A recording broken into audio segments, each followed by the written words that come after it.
Welcome to the Real Estate Mastery Podcast, where seasoned investors, savvy entrepreneurs, and business moguls converge to share invaluable insights, strategies, and stories in the world of investing. Whether you're a seasoned pro or just dipping your toes into the market, join us on this journey where knowledge meets entertainment and education fuels your entrepreneurial spirit. Each episode features engaging discussions, informative interviews, and real-life case studies that offer a unique blend of education and entertainment with our host, Jason Chrisman. Alrighty, everybody, welcome back to Stop Chasing and Start Listening. I'm your host, Jason Chrisman. Today we have investor Mike with us. Mike, say hello. What's up, guys? Appreciate having me, Jason. Absolutely. So Mike is definitely big in the real estate game. He's been in real estate for, I guess it's fair to say, most of your life, at least most of your adult life. Is that correct?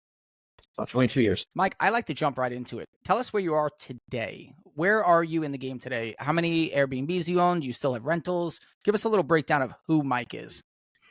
Yeah, so I don't actually own a single piece of property. All we do is rental arbitrage. Kind of like I was saying before, I've done everything in real estate from wholesaling to fix and flips to burst strategies, worked with Pace and that. I've done millions with Grant Cardone and apartment deals, and then found myself into rental arbitrage, which, to be honest, I didn't know much about. Right in 2016, somebody came to me and was like, because I was ready to buy a property, buy some land. They were like, hey, listen, like, you understand you can just rent the property from a landlord. They own the property. You can get their permission. You can put it on Airbnb. I was like, what? So this is in 2016, right? Where I'm ready to buy an A-frame house and get it. And they're like, just get them to sign this addendum that says that you're not going to live in that property, that you can just throw the property on Airbnb, just rent it. So that was in 2016. And I took off from there. And so I've got a lot of partners, a lot of co-hosting deals, a lot of our own property. To be transparent, my kids are fine, to find on the financial side. But it scaled for me. I started with single family, got into an apartment complex first. That transparently it flopped. 4 months later, in my first deal, I got a knock on my door by Karen, and she was like, listen, you're not doing Airbnb in this apartment complex. I was like, what? After I furnished the whole place. So from that point, I realized that maybe apartments weren't where I wasn't supposed to go, because I put the lease in my personal name, didn't understand corporate leasing at the time, which I'll get to in a minute. But I get an Airbnb into an apartment complex. 4 months later, it gets shut down. Then I was like, you know what? I got with Grant, my mentor, my good friend, guys know Cardone. And he said, Mike, dust yourself off. And I said, look, I don't think this is going to work for me. I just put a lot of money and time and energy into this place to try to get it ready for Airbnb. And 4 months later, it gets shut down. I don't think this is a good business. He goes, Mike, if you fall down, what I need you to do is I need you to understand, if you fall down, you lay on your back. As long as you can look up, you can get up. I was like, all right, I'm up, man. What do I need to do? So he pushed me through it. And Grant helped me a lot, right? And so I wouldn't be where I'm at today. Grant has helped me make tens of millions of dollars in my life. And so in pledge of him helping me make tens of millions, I went and got the tattoo on my arm, which he put on Instagram, and it just went nuts. He was like, dude, you're an idiot. And he was like, you're crazy. He's like, you're crazy. You put that crap on your arm. And I said, dude, you know what? I'll put it wherever you want me to put it. You know what I mean? Like, you help me do that. So anyway, long story short is, Grant really helped me push through kind of the struggles at the beginning. And then I was like, you know what? I'm dedicated. I had a lot of other things going on. Classic entrepreneur mistake is where people, we kind of get this syndrome of shiny object, right? Where we want to get into multiple different things, 20,000 here, 50,000 here, 0 here, and you end up splitting your attention. And so I had to learn by Grant, like, get rid of everything and just focus on one thing. And so when I did that, and I kind of put my blinders on and focused on arbitrage, which is a fancy way in Airbnb of saying we don't have to buy the property, we just rent it, get the landlord's permission, and we put it on Airbnb. And a real cool loophole about this, Jason, is that you don't have to go to banks. It has nothing to do with your credit score, has nothing to do with how much money you have, has nothing to do with your experience in Airbnb. And I have found that, in my opinion, and I've done everything in real estate, that I really haven't found anything that brings back a better cash on cash delivery than arbitrage. And I'll give you a quick example of what I mean. It's very little money to get into. The risk is almost like as minute as you can, because you're using an LLC. You're not even using your social. They don't even have to use your social to get into the property. Very little money, no social. And so that's why you see these people that are making millions of dollars in arbitrage in Airbnb. It's because they understand the risk is so low the reward is very high. And you don't have to go to a bank. You don't have to worry about your DTI. You don't have to worry about interest rates. You don't have to worry about large down payments. We're just going to go rent a property for, say, $2,000, $3,000 from a landlord, get the permission to put it on Airbnb. That property that you rent for 2 to 3, what I'm doing in my calculation should bring us in. And so it's a 200 to 300% return. With Grant, for example, if I put $1 million in with Grant, I'll just go to a smaller scale. Every 100,000 you put in, you get $600 a month. It's a 6% return. So for 100,000, I get a $600 check every month, right? So 6,000 per million. If I take that same $100,000 in arbitrage, I can go get 25 properties for that same 100,000 that I'm going to get $600 a month from Grant a month. If I took that same 100K and I went into Airbnb arbitrage, I could legitimately get 25 properties or more here that are bringing in $1,500 a month. So 25 times 1,500,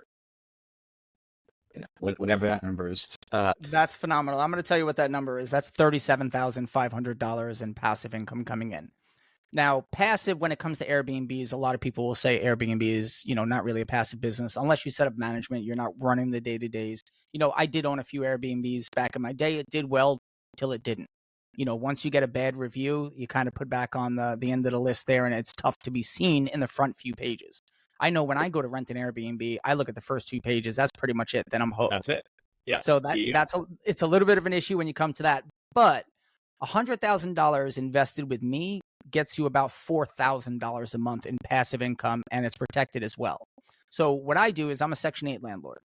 I buy properties, let's just say a duplex, right? We'll start small. I buy a duplex for $100,000, completely turnkey, ready to go, tenant ready, pass Section 8 safety inspection checklist.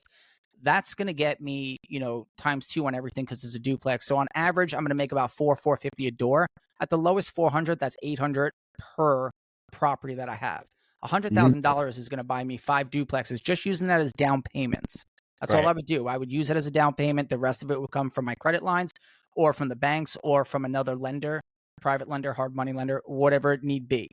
Now, if I have $100,000 based on those 5 properties, that's 10 doors guaranteed to bring me in $4,000 a month passively, where I don't have to do anything. Property management set in place. I'm guaranteed to get a large portion of that money because it does come from the government, which is HUD, through local, which is the housing authority. And I'm going to get that money no matter what. I like that because, and I'm going to get into, the whole Airbnb strategy, and you are an impressive man. I know that. I followed you for a little bit. You're definitely very impressive in what you do, and it's tough for people to build up. But Airbnbs, I know it's something you could do with a lot less money. But with Section 8, the thing that I really, truly love about it is the guaranteed income, and it's completely recession-proof. I know when the pandemic happened, I'm still getting rent. My friends are getting rent. None of us had an issue. We still got paid. Did you get paid when we had the pandemic? So transparently, yes, because I had enough properties where it kind of offset some of the areas that didn't do well. Sure, we had a slow season in 2021, 2020 area. But when you had a massive amount of properties, it kind of averaged out the occupancy. So I did well. Most people, to be transparent, did not do well. Did not. Absolutely. And I get that. That's definitely made. I want to go back to Mike Jr. Where did you start? What was your very first job you had? I worked at Miami Subs. And my very first job, I owned a horse farm. My parents did. So my first job was at 11, and I was taking out people. I became a really good horseback rider back in the early 90s. And my first job was actually taking out people. I would be the lead horse, and we would take out people on short rides, and I would make $1 a head. My parents would pay me. That was very first. Now, my real job, got to Florida. This was in Jersey. I lived in Jersey from the time that I was born all the way until I was 15 years old. And we moved to Jacksonville, Florida, where I still reside today. But when I got here, I got a job at Miami Subs, which is a franchise basically making subs. So I'm making $4.25 an hour. And that's kind of my beginning stages. And the thing about it, Jason, is I had my parents, I always knew entrepreneurship because my parents were always entrepreneurs, right? So I had that upbringing of, I didn't grow up with a silver spoon. We had a mid-class life. It wasn't like we had, Lambos and Ferraris, but I wasn't like, I'm not going to be one of these classic stories that come in and say I slept on the floor for, in the basement and, went to my last penny. But we just lived a comfortable life. They've always made, somewhere between $100,000 and $200,000 a year. And so, but I always saw entrepreneurship as I wouldn't want to ever work for somebody else. and I talk about this on my lives. If you've seen me on my TikTok lives, you guys know that I push a lot on getting out of the 9 to 5 because real estate's created more millionaires than any other industry on the planet. That's true. And when you can get into a vehicle, whether it's like what you're doing or arbitrage or whatever it is, if you focus on any of these, there's people that have made 5, 6, 7, 8, 9, and 10 figures in every one of these verticals we're talking about. You just got to be focused in one of them. Whatever one kind of, works best for you. I chose arbitrage. You're choosing the government. But either one of them, people can make 8, 9 figures. Easy. You can do it. And so 100%. Yeah. And keeping the risk, minimalized. That's the important part. But what I love about what you're doing is a big factor for people is coming up with that down payment, right?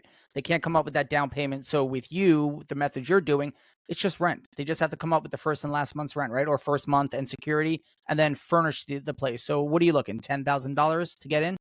No, so my students don't pay for their first month of rent. I get on the phone with a landlord based on my credibility. I'll always negotiate with the landlord to give me 3 to 6 weeks of free rent on the front end, so they don't pay their first month of rent, and they don't have to worry about furnishing either, because I'm going to help my students find the right furnished property. So you're talking about getting in less than $3K. Oh, that's great. They can make that back in 2 months based on your numbers. 1,500 passively, 2 months. That's 100% cash on cash. Any investor would take that. Bingo. And so this is what we're teaching now. I figured out a way to solve the 2 biggest problems, which was, how do we get people with the lowest barrier to entry, number one, and number two, how do we get landlords to say yes? Because when you're doing arbitrage, you got to convince the landlord to allow you to rent the property and put it on Airbnb, right? Essentially run a business out of their house, which makes it tough when people don't have a background. They don't have any Airbnbs. They have no references, no credibility.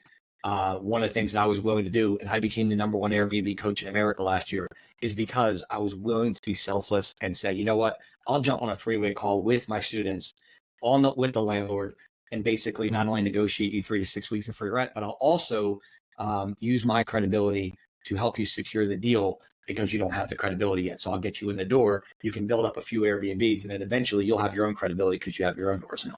And then maybe they'll pass that on to somebody else and do the same thing for them like you did. Bingo. That's amazing. Not a lot of coaches do that. That's actually really amazing, Mike. So what happened in the point in your life? And I know people love to hear this. Where did that light bulb click? I know you said you were born, an entrepreneur, but where did it really click that you wanted to get into Airbnb arbitrage? So it clicked when I got into apartments, and I just was like, for me, 6% was like, you know what I mean? So for me, it wasn't truly 6%. I was like, I can do more. Right. And a friend of mine brought it up. He's like, why don't you just do Airbnb? Now, in 2016, Airbnb wasn't that popular. Right. It started in 2012, but, they called it bed and breakfast. Right. And, people would go on a mattress. That's how the whole thing started. Right. Where people were putting a mattress in a place and they were renting out their room. And now it's evolved into 224 countries and 13 billion in revenue. But what made me make the change was I thought, when a friend came to me and said, hey, why don't you try Airbnb? I already had properties that I was renting out to long-term tenants. And he said to me, Grant, he goes, you can get more on a midterm or a short term. I didn't know what that term meant, but I knew that. Why wouldn't I just take my long-term tenants and convert that into, like, I already have places with long-term tenants in there. Why don't I try and do a short term? And when he told me the numbers that you can make 2 to 3 times the amount by just charging a daily rate versus a fixed monthly rate, that was the flipping bolt for me. I was like, well, I've got all these properties. Why don't I just convert them? So I took my 12 properties that I had, converted them into short term, and then from there sold them, got them back into rent. And then now I'm just renting. I don't own anything. We don't own a single piece of property. We love it that way. But, there's a theory behind it, right? A lot of people say you don't own, just control, from assets, strategy. In my opinion, I think it really depends on your season in life. Do you want more cash flow?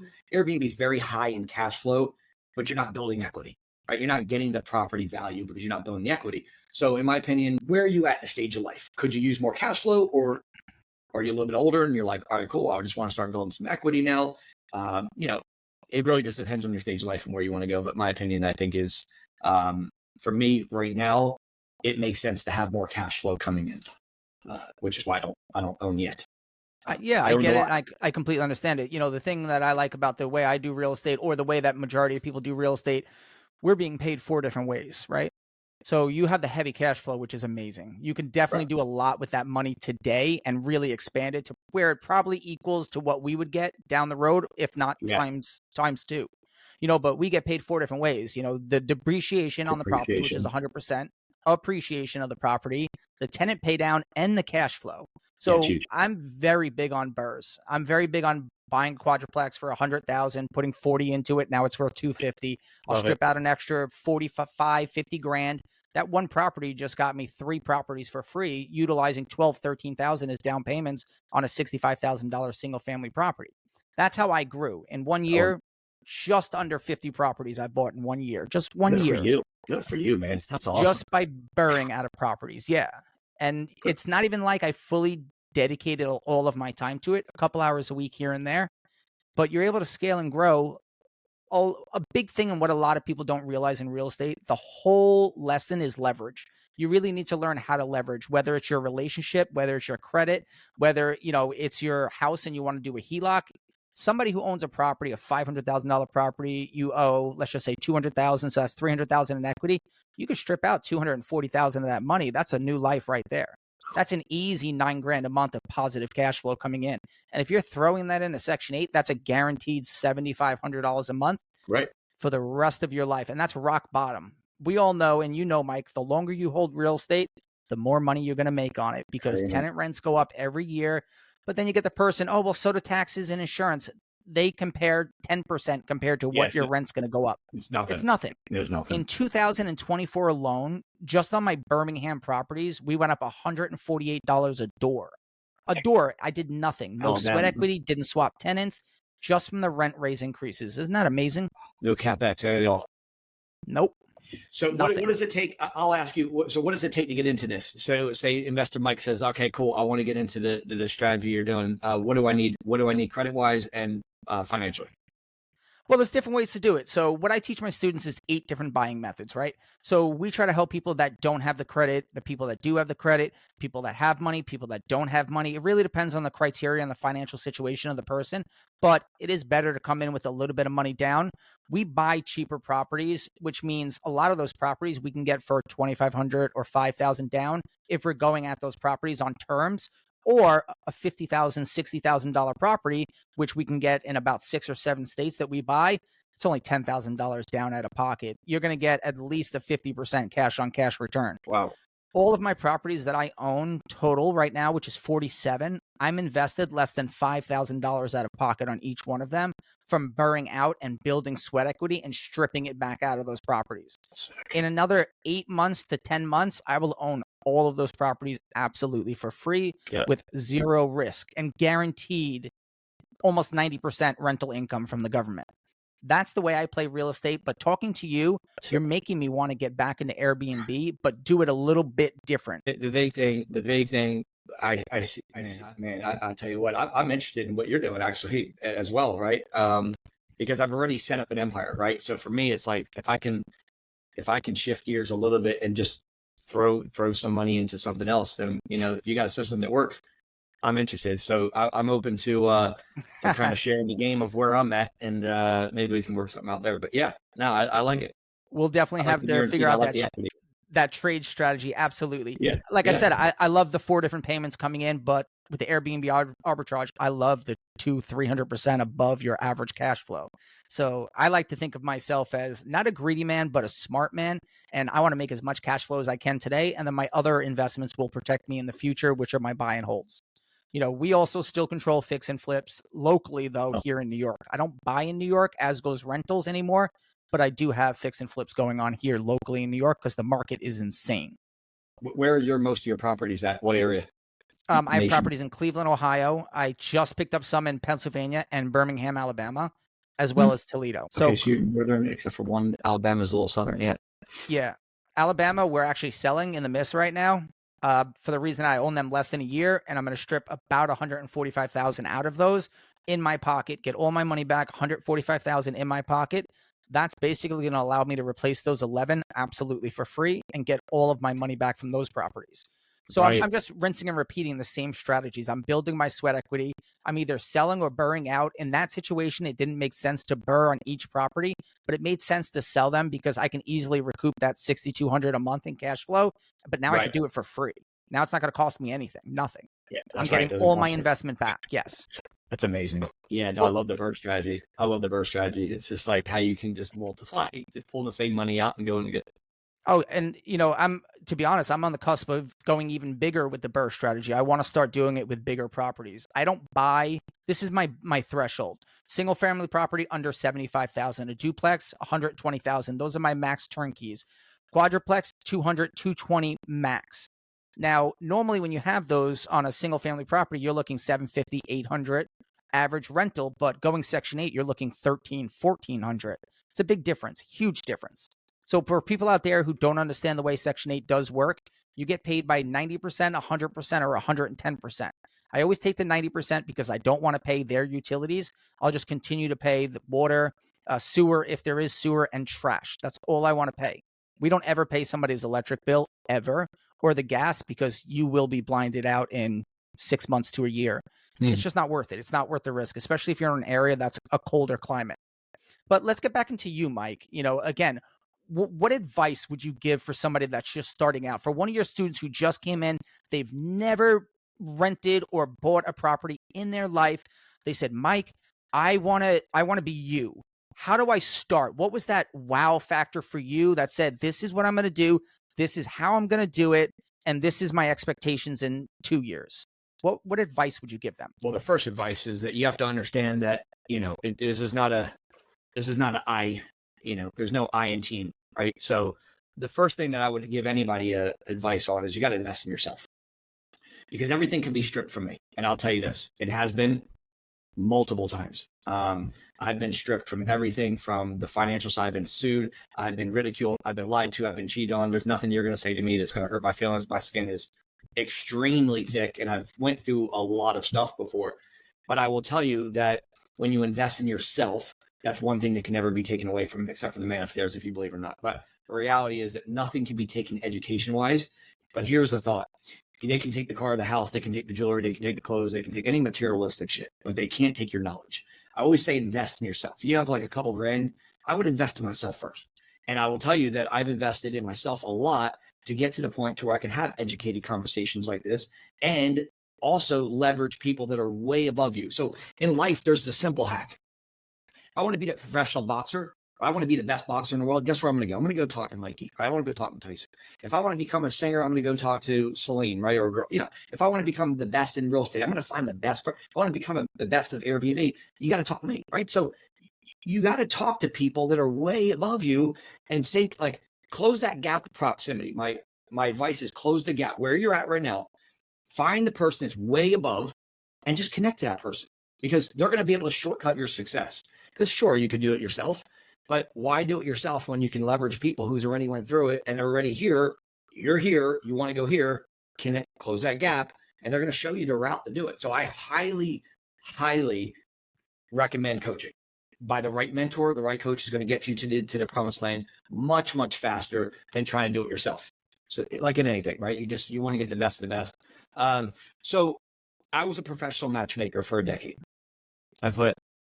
Before kind of during the process of 2006 to 16, I need to know about this. Not to interrupt you, but I want you to dig deeper into this. Yeah, please. I figured everybody would love this one. They will. I will. I know that. My background psychology. And so I applied for a job, went to Monster, applied for a job, and they hired me as a counselor to basically, as a relationship counselor, to help people with relationships, struggling, constrained relationships. And then I got moved up in the company to an actual matchmaker.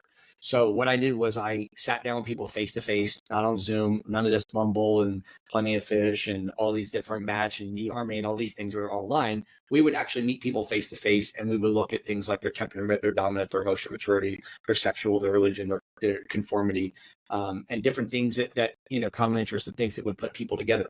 And look, I just went back 10 years right there. See that? It's like almost like I remember like it was yesterday. And so impressive. Yeah. So we would meet like this, right? Face to face. They'd come into the office, and I would look at things that they were comparable to a woman or man they were trying to meet. So I did this for, 10 years straight, 2000. That kind of gave me I'm circling back to your question. That kind of gave me I don't want to trade time for money. I was working. I loved it. I was doing $106,000 a year in 2006, which I thought for the time was decent. Hindsight 2020 now, I can't even go home making $106,000 a year. My wife would send me back out quickly. But, Mine too. Mine too. Now, I feel you. Yeah, I can't make $100,000 a year now. But back in 2016, it was decent. Or but I was trading time, Jason, for money. And the problem with that was that I realized that I couldn't get ahead in life because financial 101 is you can't trade time for money and get a paycheck. Paychecks doesn't equal wealth. Okay. You're not going to be wealthy getting a paycheck. So it's good to have a paycheck if you've got bills and whatever. Like, I'm not saying go quit your 9 to 5. But you got to start something. If you're not fully an entrepreneur, you got to start something on the side that's going to allow you to have that passive or semi-passive income to where we can then wave bye-bye to the 9 to 5, right? And then you just take all your time and you allocate it towards the real estate vertical. So for me, it was like I was making 106. I had about $60,000, $70,000 saved up in 2016. 2015, right? And I was like, I went to my boss and I was like, look, I appreciate it, but I'm a tiger in a cage. I gotta go. Friend kept me. He goes, dude, you're traveling 40 minutes. You don't seem happy. You're trading your time for money. Why don't you get into real estate and like focus on something?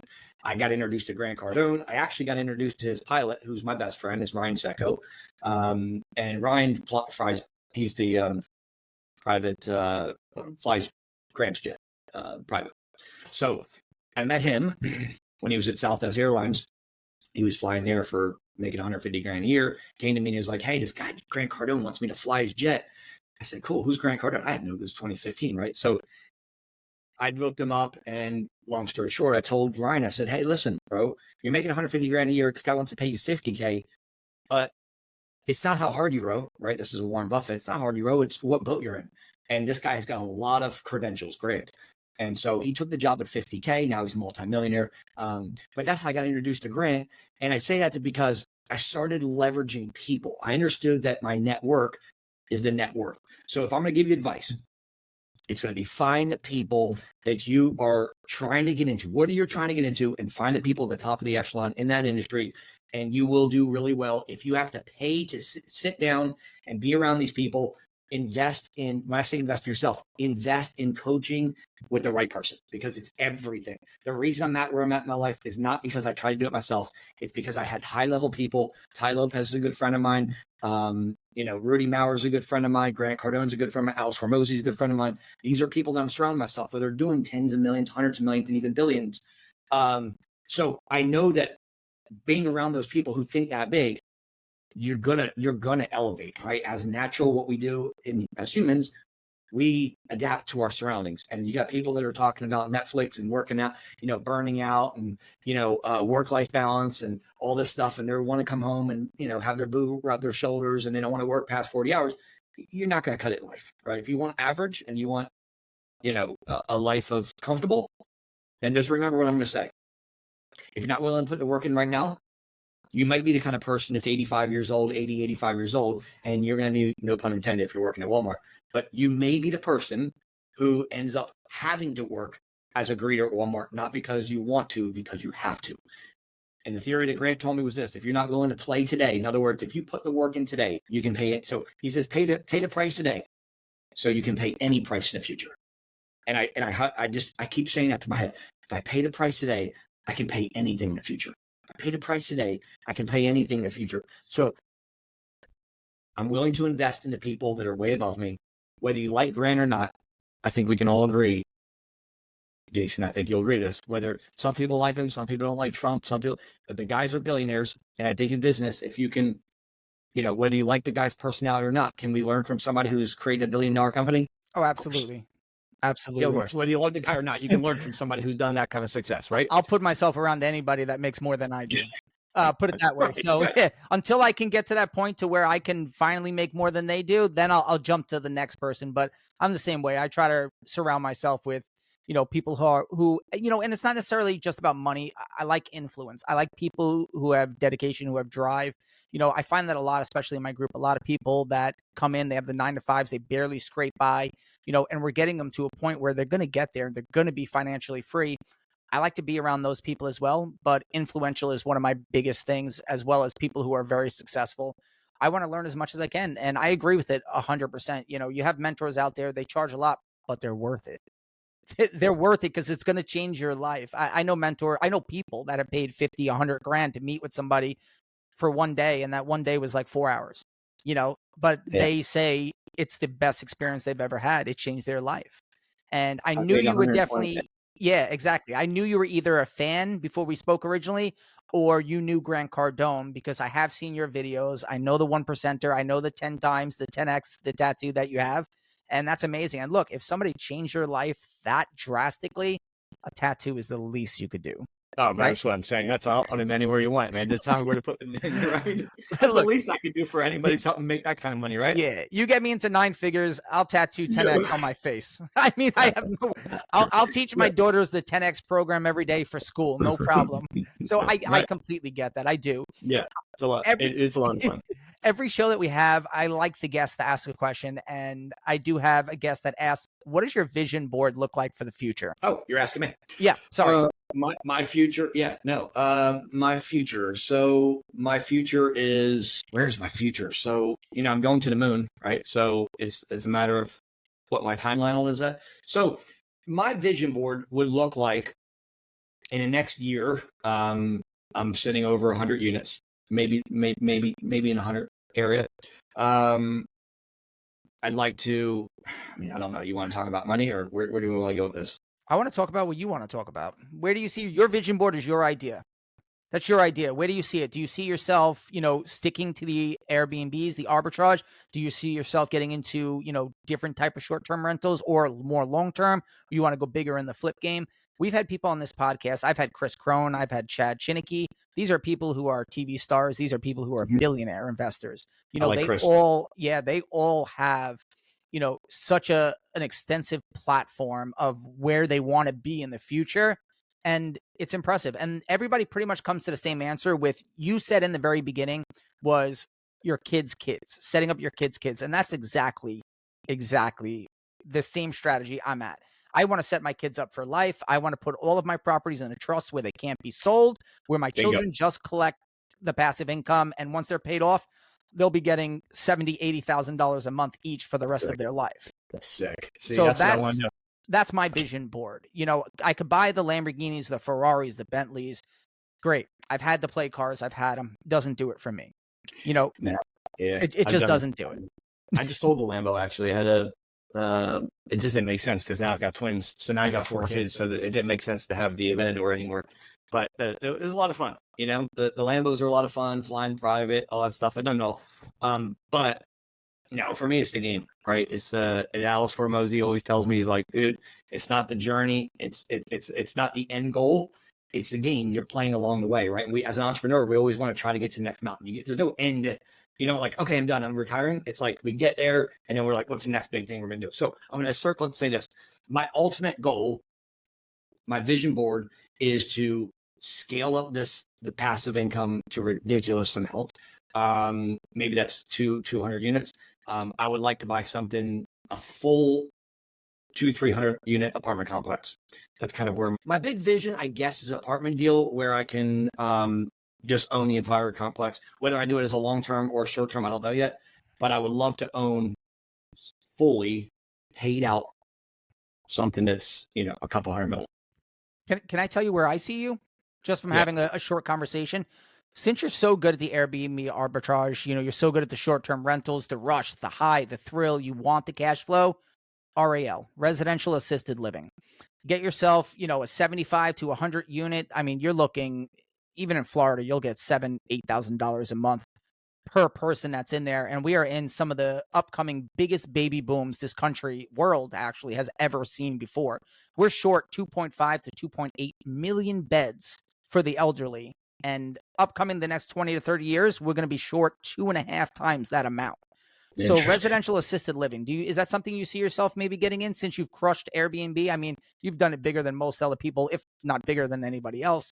Is that something you could see yourself in? In fact, it's funny you say that because it's one of the things that me and Grant were talking about. He said storage, he said assisted living, and he said Airbnb. I chose Airbnb, but I'm definitely not opposed to assisted living because there's just opportunity there as well. So yeah, I mean, it could be a very easily, adjacent or it could be a vertical I get into, but yeah, I mean, I have crushed it in the Airbnb space and I've dedicated, 8 years to learning every intricate part about it.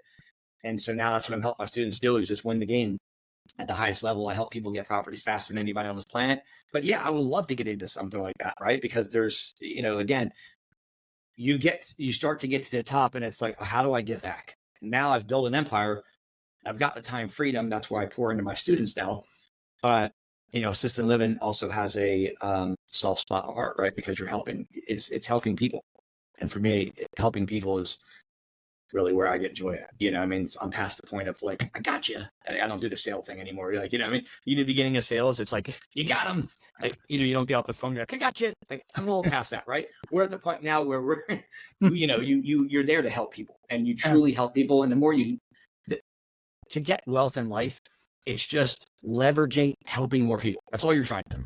Yeah. How many more people can I help? Once you hit a certain number and a certain part in your life, then it does come, it does get to that. Pretty much everybody who's successful like yourself comes on the show. There's, 3 main things that they all say that brought them to success. 1 is God, 2 is family, and 3 is just really being determined on what they're doing and putting everything they have into one thing, not spreading themselves thin, just hitting one thing hard. And, being patient. Patience is a very big part of it. A lot of people, they come into groups. I know I get this on occasion. I'll get a student that comes in and says, okay, I have $3,000. How do I become a millionaire in 6 months? You got a better chance of playing the lottery, my friend, because that's not the way it works. It took me 8 years to build what I have, and I've sold and I built it again, and I've sold and I built it again. And I keep doing it. And every time I do it, I'm getting bigger and bigger and bigger. Even though I'm selling, I'm learning something every single time when I go. But now I'm at the time where I did just turn 40. And I'm at the time in my life where I'm like, okay, I'm going to stop selling and I'm just going to keep building and building and just never stop. Maybe eventually become that person who has 1,000, 2,000 rentals and, jump into different things. And I do have multiple businesses. I have 4 companies right now that I play with. I have investments in smaller businesses as well. Diversification. The equity game? I like how you played. By the way, equity's created more billionaires than any other vertical. So the equity game, right? Real estate's created more millionaires. Equity creates more billionaires. So, that's what Alex Hormozzi's doing, right? The strategy that he's, it's, buying companies, right? And then getting a portion of the company and then rolling it up and then eventually you can create all of it. But yeah, I mean, the equity game is that's a big one. Well, that's what Chris Crone does. When I had him on, he was talking about the equity game. He's got his hands in a bunch of businesses. Truly impressive. I mean, it really is. Growing up, I always had this factor from my family that, you have to work for somebody else. You have to have the security of having health insurance and a 401k. If you're lucky, a 401k, maybe even a pension. But there was a certain strike in my life. My very first business, I owned at 14 years old. I couldn't even drive, and I owned a DJ company, right? Awesome. That was my very first business. And since then, I think I've owned over a dozen companies in my life. And I've been fortunate enough to do well with a decent amount of them. But nothing like real estate. Real estate is probably the one thing where I can work a couple hours a month and make as much money as I do. It's nuts. It's nuts. It's nuts. It's so and fun. There's no end game to it. I mean, it's not like, okay, it's not like, okay, and you're in the rarest commodity in the world. We can't create any more land. It doesn't exist. This earth can only hold so much and populate so much. So when you're owning properties, you're buying something that can't be replicated. It can't be duplicated. That's it. You own it. You own a piece of earth. It's more rare. It's becoming more rare than any other substance you could possibly think of. Gold, diamonds, plutonium. It doesn't matter. Earth is the best investment because everybody needs it, especially when it's coming to rentals, Airbnbs. People love to go out. They love to have a good time. Since Airbnb happened, I won't put myself in a hotel. I want the privacy of my own home. I want to rent an Airbnb. That's what I like to do. And I'm sure you get a lot of guests, a lot of great guests. So I want to ask you, tell us the worst scenario you've ever had with guests? Because I know you've probably been through it. I haven't had a lot of horror stories, but I will tell you that a year ago, I went and furnished the whole place. We did a nice job, put about 10K into it. Now I teach a method now where you don't have to furnish the property at all. But this particular property was not furnished, and we went in and bought stainless steel, everything, appliances. In this particular property, we said no little kids under 10 years old. Okay, and we said no pets. So my cleaner gets there, and she knocks on the door, and lady opens the door, and a dog runs out. Right. So I get a phone call from the cleaner. She's like, Mike, there's a dog here. We the right place? I said, yeah, it's the right unit. So anyway, she walks in, and there's a kid in the kitchen doing drawing classes, figure eights on my refrigerator, and scraped up literally the whole front of the stainless steel refrigerator. And then I go over to my we had like this orange couch, a leather couch. And apparently he had the mother's keys, and there's quarter-size holes all on the top of the couch. So that was my last horror story of something that got trashed into place, which fortunately Airbnb has $3 million coverage, so it's called air cover. And so we just submitted a claim to Airbnb, and they replaced my couch, and they had someone come out and refurnish the front of the fridge. But I've had no squatters. I haven't had any horror stories about people staying in the property longer. People smoke weed, do drugs. Could walk in, there was some drugs on the counter one time. Weed is probably every once in a while somebody will leave some drugs like that, but nothing real bad. You know what I mean? And now with the furnished properties I'm helping my students get, it's completely not even our furniture, right? So the risk is I've just minimized. Where I became number one, really honestly, Jason, is because I'm mitigating the risk of people getting into the industry, very little money down, great reward, and people can get into it without a whole lot of risk. And they're not even paying their first month of rent. They're not paying the furniture now. And so they're getting into the property with zero expenses for the most part. If somebody wanted to learn from you, where can they find you? Oh, Investor Mike, any platform. YouTube, TikTok. TikTok's my big one. I didn't really go public on social media up until about a year ago. So they're fairly new, 10, 20,000 people followers, nothing huge.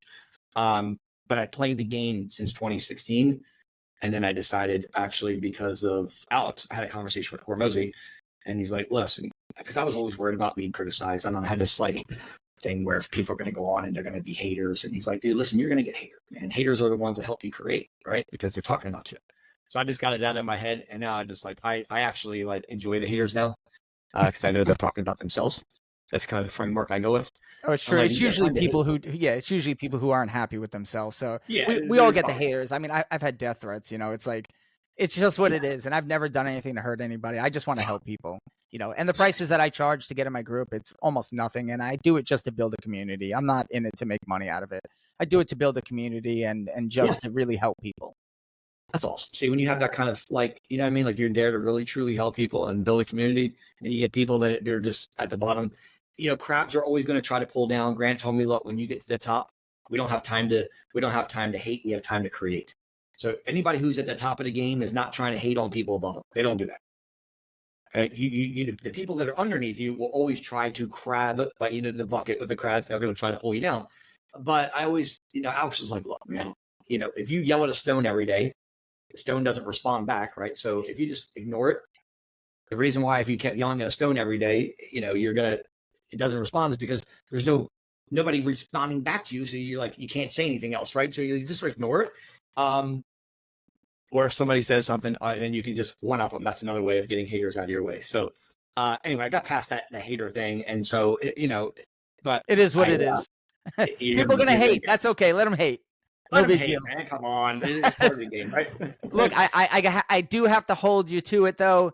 I would love to have you, Pace, Grant, Alex, as many of the big wigs, the influencers, the very impressive forms. I'd love to have all of you on the show if we can make that happen. I think that would be an amazing episode. I will do a reach out to them and see if we can coordinate a time for it. Phenomenal. I love that. So is there any last advice or inspiration that you want to give to our listeners and our audience out there? My last advice is don't try to do this alone. Find somebody that's going to help you. Reach out to Jason if you want help. Reach out to me if you want to get into arbitrage or whatever. Investor Mike's how you can find me. You guys know how to find Jason. But pick somebody. Pick somebody that's above where you're at. Let them help you. They're going to get you there much faster.